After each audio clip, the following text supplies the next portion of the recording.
So Facebook has been conducting research over the past 3 years and has been hiding the fact that Instagram, which Facebook owns, has been negatively affecting the mental health of its users.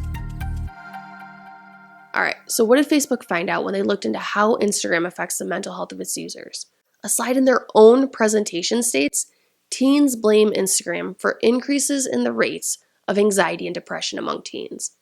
One of the study participants noted, the reason why our generation is so messed up and has higher anxiety and depression than our parents is because we have to deal with social media. Everyone feels like they have to be perfect. Facebook found that 1 in 5 teens said that Instagram made them feel worse about themselves. And this was especially true for those who were not satisfied with their lives or those who were already struggling with a mental health issue. What's worse is that among those teens who reported suicidal thoughts, 13% of British users and 6% of American users traced the desire to kill themselves to Instagram. This is mind-blowing. So have you heard of the concept of social contagion?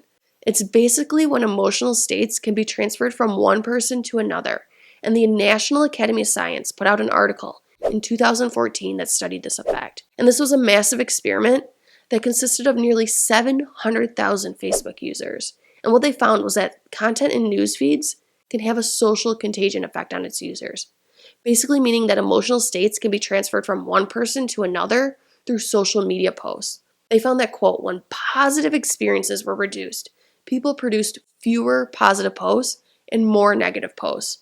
When negative expressions were reduced, the opposite pattern occurred. Basically, these results showed that emotions expressed by others on Facebook can influence our own emotions. This was one of the first studies showing how social networks can lead to social contagion on a massive scale. And this is huge because Facebook reported that over 1/3 of teens felt like they only have a little control or no control at all over how Instagram makes them feel. And that teens who are unsatisfied with their lives are more likely, I repeat, more likely to see content related to mental health on their platform. What's even more concerning is that many found that the content being funneled to them was negative. Teens reported that content about suicide and self-injury made them feel worse, followed by content about people feeling like they aren't good enough. Facebook noted in their slides that, quote, they're often left feeling not good enough, questioning their friendships and feeling alone. So tell me this, why would any social media platform be funneling content on suicide and self-injury to anyone, let alone teenagers? Facebook directly states and acknowledges that Instagram shapes daily lives and moods, and that teen sensitivity to content on Instagram creates a relationship between the platform and their daily state of mind. As one female user states, I've had to stop myself looking at Instagram in the morning because it has so much power to shape how I feel. So why is this such a big deal? Let me fill you in on some statistics. You already know that we're in the midst of a mental health crisis.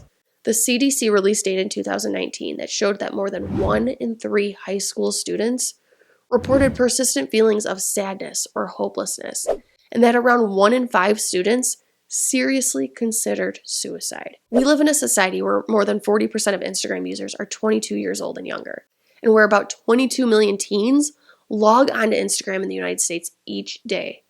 So knowing that Facebook is making $100 billion in annual revenue off its platforms, and that young users are so vital to the company's growth and success, I want to pass this question off to you.